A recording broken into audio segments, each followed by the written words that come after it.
The Columbia Network takes pleasure in bringing you Suspense.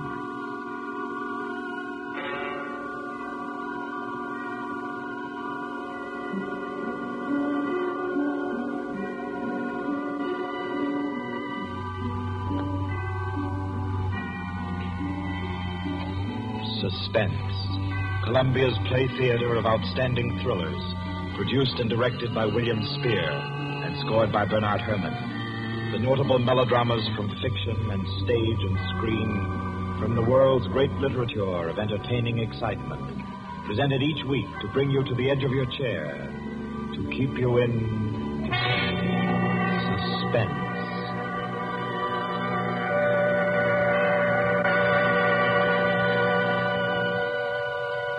Tonight's story, by America's distinguished author-playwright Owen Johnson, gathers its suspense in a very gentle way. It doesn't have a spectacular finish, garnished with revolver shots. There are no graveyard watches. There's not so much as a single lifeless body, identified or unidentified. It's a tale told in a club room, the Artists and Writers Club in New York. A tale of high-class robbery and suspicion, and of how some ladies and gentlemen nervously counted 100 in the dark.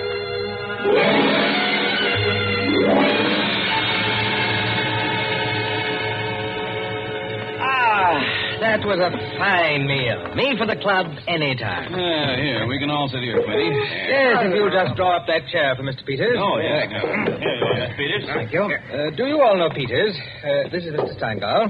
How do you do? I know you. Mr. Golier. Oh, I think we've met. Oh, yes. Oh, you know each other. Yes. And the one who drew up the chair, Mr. Rankin. How do you do?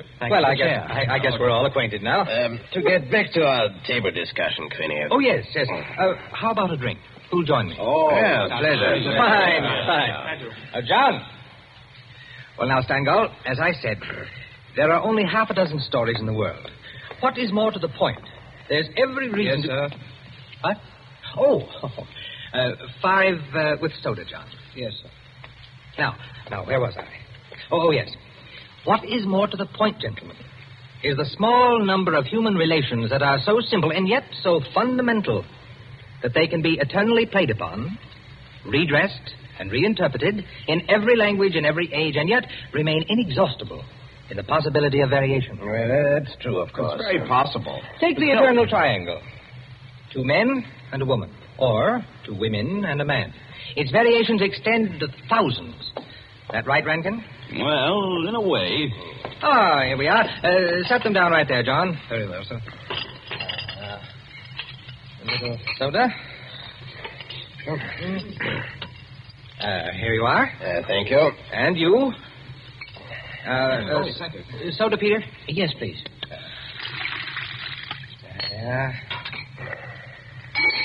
Another one. Here you are. Thanks. And here's yours. Thank you. And now, a little soda in mine. Well, here's to you all. Cheers.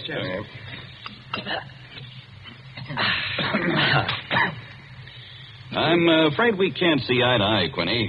I believe there are situations, original situations, that are independent of your human emotions, that exist just because they are situations, accidental and nothing else. As for instance?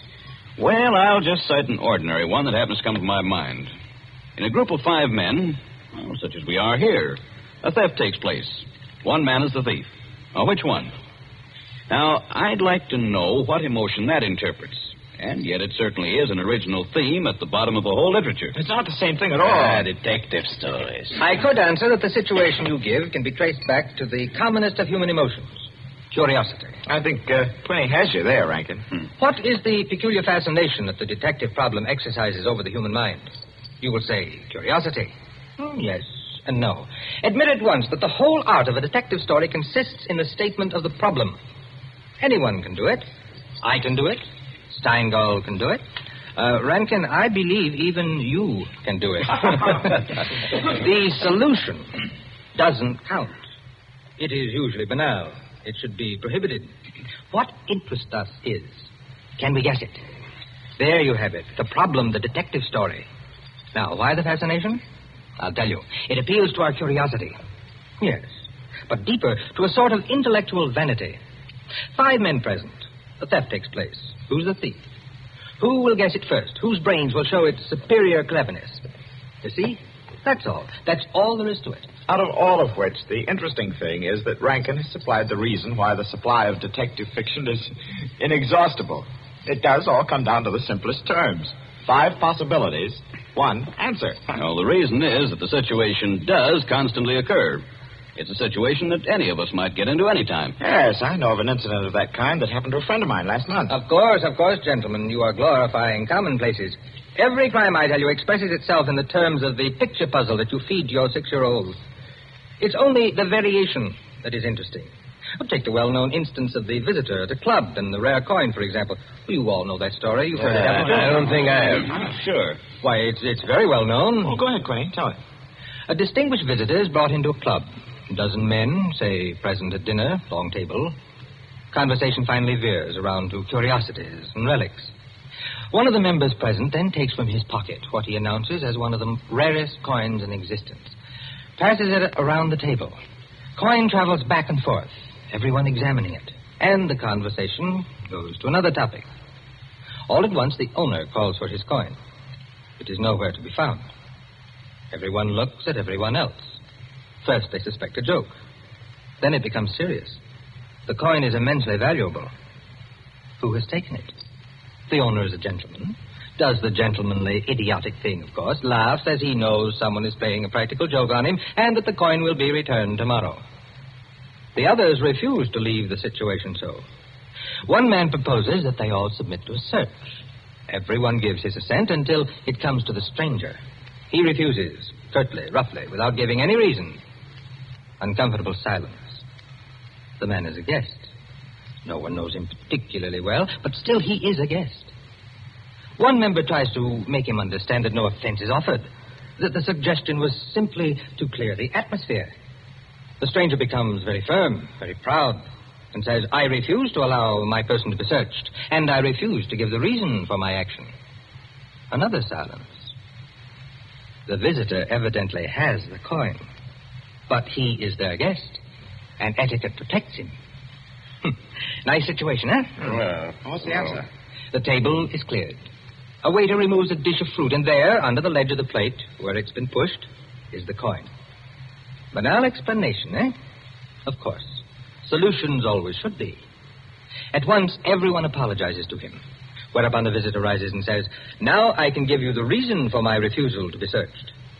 There are only 2 known specimens of that coin in existence, and the second happens to be here in my vest pocket. That's rather obvious. Of course, the story is well invented, but the turn to it is very nice. Very nice, indeed. Well, I don't know. Ending is very unsatisfactory. The visitor should have had on him not another coin, but something absolutely different, something destructive, say, of a woman's reputation, and a great tragedy should have been threatened by the casual misplacing of the coin. Well, I've heard the same story told in a dozen different ways. Oh, it's happened 100 times. It must continually happen. I know of one extraordinary instance. In fact, the most extraordinary instance of this sort I've ever heard. Peters, you rascal. I see you've been quietly letting us set the stage for you. Well, it's not a story that will please everyone. Why not? Because you will want to know what no one can ever know. It has no conclusion, then? Yes and no. As far as it concerns a woman, quite the most remarkable woman I've ever met, the story is complete. Do I know the woman? Possibly. Probably, I should say. Uh-huh. As a matter of fact, this should be particularly interesting to you because I believe that most of you are acquainted with the people involved. The names, of course, are disguised. I think... yes, I have. Just time before I catch my train to tell it to you.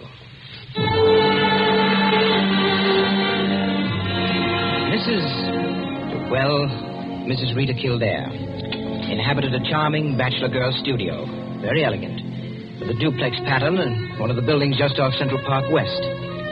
She knew very nearly everyone in that indescribable society in New York that's drawn from all levels and that imposes but one condition for membership, to be amusing.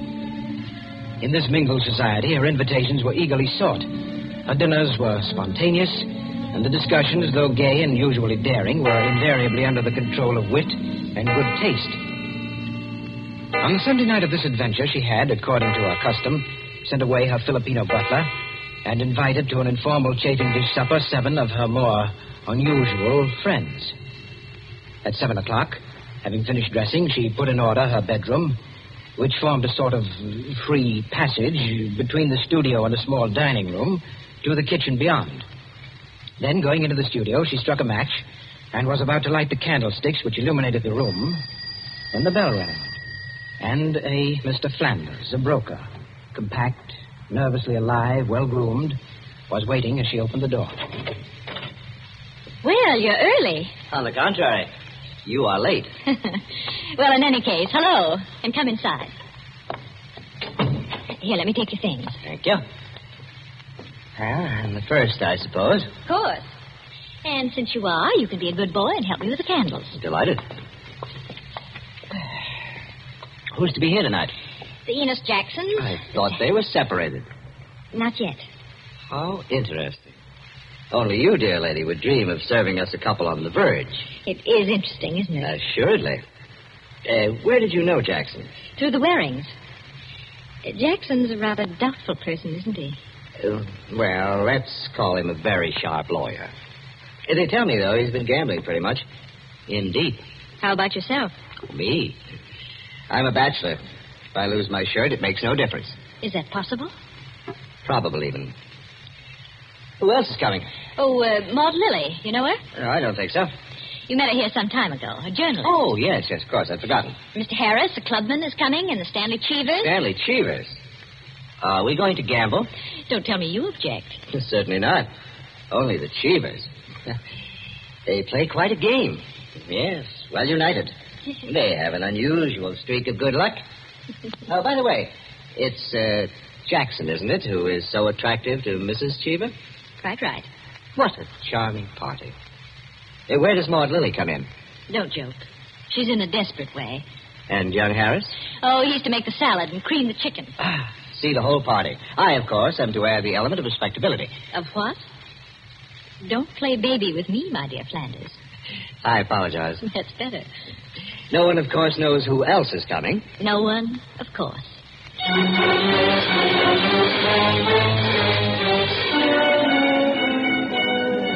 The Stanley Cheevers entered. A short, fat man with a vacant, fat face and slow-moving eye, and his wife, voluble, nervous, overdressed, and pretty. Mr. Harris came in with Maud Lily. A woman, straight, dark, Indian, great masses of somber hair, held in a little too loosely for neatness, with thick, quick lips and eyes that rolled away from the person who was talking to her. The Enos Jacksons were late, and still agitated as they entered. His forehead had not quite banished the scowl, nor her eyes the scorn. He was of the type that never lost his temper, but caused others to lose theirs. Mrs. Jackson seemed fastened to her husband by an invisible leash. You looked at her curiously and wondered what such a nature would do in a crisis, with a lurking sense of a woman who carried with her her own impending tragedy. As soon as the company had been completed and the incongruity of the selection had been perceived, a smile of malicious anticipation ran the rounds, which the hostess cut short by saying, Well, now that everyone's here, this is the order for the night. You can quarrel all you want, you can whisper all the gossip you can think of about one another, but everyone is to be amusing. Also, everyone is to help with dinner. Nothing formal, nothing serious. We may all be bankrupt, divorced, or dead tomorrow, but tonight we'll be gay. That's the invariable rule of the house. For she's a jolly good fellow, for she's a jolly good fellow, for she's a jolly good fellow, which nobody can deny. Oh, thanks, everyone. Now, if you'll excuse me, I'll get on with the cooking. Harris, I'll need you. Right with you. May I be of any help? Thank you, Maud, dear. Oh, Mrs. Cheever, you might come along, too. All right.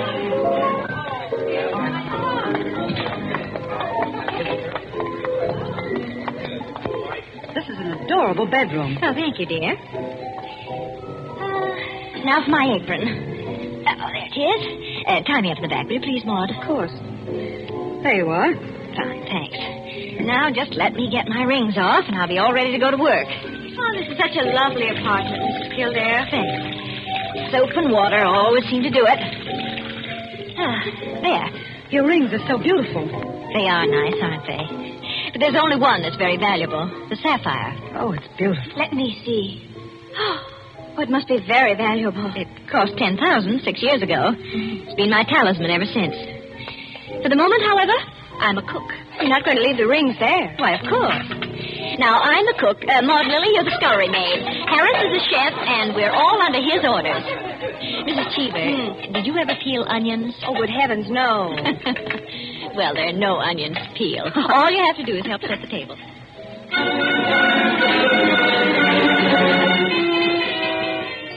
Under their hostess's gay guidance, the 7 guests began to circulate busily through the rooms, laying the table, grouping the chairs, opening bottles, and preparing the material for the chafing dishes. Mrs. Kildare, in the kitchen, ransacked the icebox, and with her own hands shredded the chicken and measured the cream. Flanders, carry this in carefully. Cheever, stop watching your wife and put the salad bowl on the table. Everything ready, Harris? All set. All right. Everyone sit down. I'll be right in. She went into her bedroom, took off her apron, and hung it in the closet. Then, going to her dressing table, she drew the hat pin around which were her rings from the pincushion and carelessly slipped them on her fingers. But all at once, she frowned and looked quickly at her hand. Only 2 rings were there. The 3rd ring, the sapphire, was missing. Stupid, she said to herself, and returned to her dressing table. Immediately, she stopped. She remembered quite clearly putting the hat pin through the 3 rings. She made no attempt to search further, but remained without moving, her fingers slowly drumming on the table. Who had taken the ring? Each of her guests had had a dozen opportunities in the course of the time she'd been busy in the kitchen.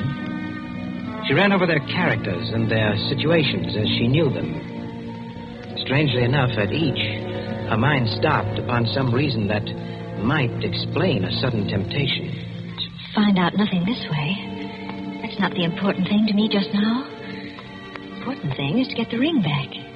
And slowly, deliberately, she began to walk back and forth, her clenched hand beating the deliberate, rhythmic measure of her journey. 5 minutes later, as Harris, installed as chef over the chafing dish, was giving directions, spoon in the air, Mrs. Kildare came into the room like a lengthening shadow. Her entrance had been made with scarcely a perceptible sound, and yet each guest was aware of it at the same moment, with a little nervous start. Heavens, dear lady. You come in on us like a Greek tragedy. What is it you have for us? A surprise? I have something to say to you. Mr. Enos Jackson. Yes, Miss Kildare? Kindly do as I ask you. Well, certainly. Go to the door. Go to the door? Please. Yes? Lock it. And bring me the key.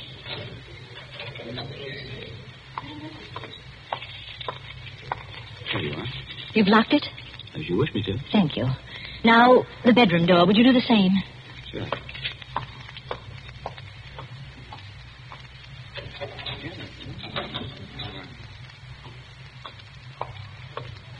Thank you, Mr. Jackson. Mr. Cheever, Yeah? would you blow out all the candles except the candelabra on the table? Blow out all the candles. Except the candelabra.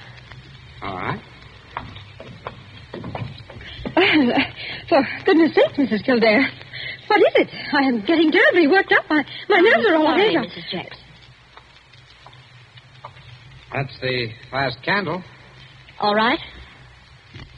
Now, listen. My sapphire ring has just been stolen. You don't mean it. The ring's been taken within the last 20 minutes. I'm not going to mince words. The ring has been taken, and the thief is among you. Nolan, but Mrs. Kildare, is it possible? Yes, Mrs. Cheever. There's not the slightest doubt. 3 of you were in the bedroom when I placed my rings on the pincushion. Quite true. I was in the room when she took them off. The sapphire ring was on top. Each of you has passed through there a dozen times since. My sapphire ring is gone, and one of you has taken it. Now listen. I'm not going to mince words. I'm not going to stand on ceremony. But I'm going to have my ring back. Listen to me carefully. I'm going to have that ring back. And until I do, not a soul shall leave this room. I don't care who's taken it. All I want is my ring. Now, I'm going to make it possible for whoever took it to restore it without possibility of detection. The doors are locked and will stay locked. I'm going to blow out the remaining candles in the candelabra, and I'm going to count 100 slowly. There'll be an absolute darkness. No one will know or see what's done. But if, at the end of that time, the ring is not here on the table, I shall telephone the police and have everyone in this room searched. Am I quite clear? Everyone take his place about the table and remain standing, please. That's it. That'll do. Now, I'll blow out the candles and count 100. No more, no less. Remember, either I get that ring, or everyone in this room will be searched.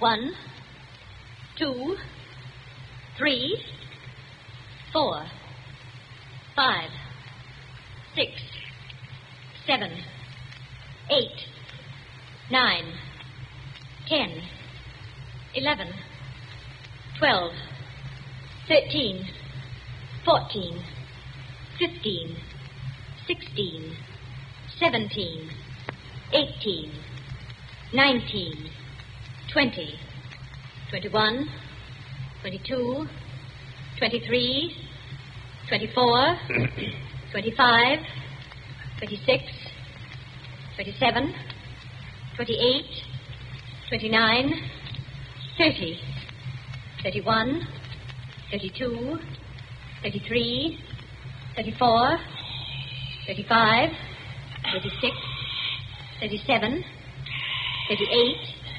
39, 40, 41, 42, 43, 44, 45. Foot slipped off the chair. I'm sorry. 47, 48, 49, 50, 51, 52, 53, 54, 55, 56, 57, 58, 59, 60, 61, 62, 63, 64, 65, 66, 67, 68, 69, 70, 71, 72, 73. The ring. 74. There it is. 75, 76, 77, 78, 79, 80, 81, 82, 83, 84, 85, 86, 87, 88, Oh, really? 89, 90, 91, 92, 93, 94, 95, 96, 97, 98, 99, 100. Well, it is there. Mr. Cheever, you may hand it to me. Well, now that that's over, we can have a very gay little supper. The light, someone.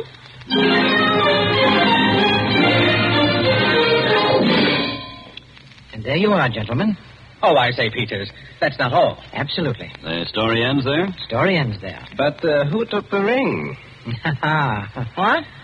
You never found out? Never. No clue? None. I'm not sure I like the story. It's no story at all. Permit me, it is a story. And it is complete.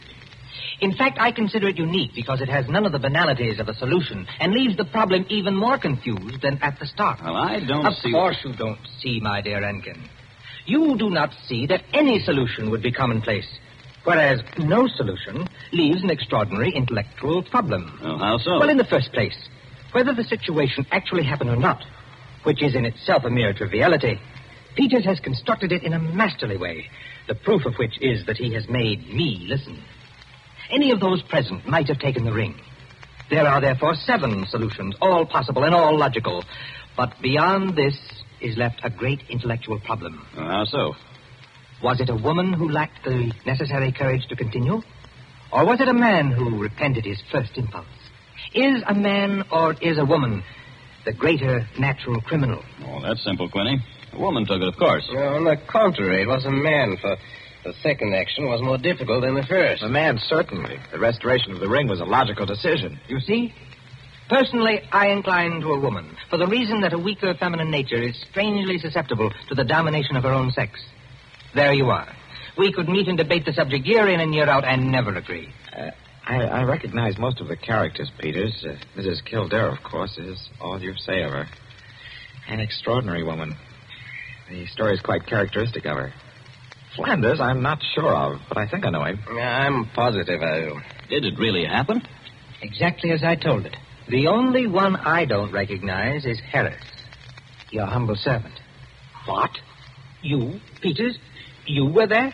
I was there. I was Harris. I beg your pardon, gentlemen. Oh, yes, what is it, John? Mr. Peters, sir, your train. You told me to remind you. Oh, thank you. Yes, I didn't know it was so late. Will you gentlemen pardon me? Huh? Of course. Nice to meet you all. Night.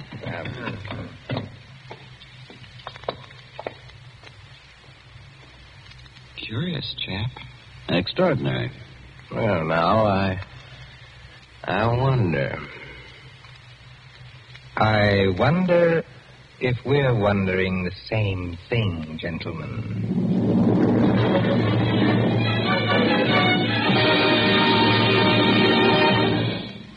And so, with the enigmatic smile of Mr. Peters, or Harris, ends 100 in the Dark, Owen Johnson's smooth story which gave us tonight's Suspense.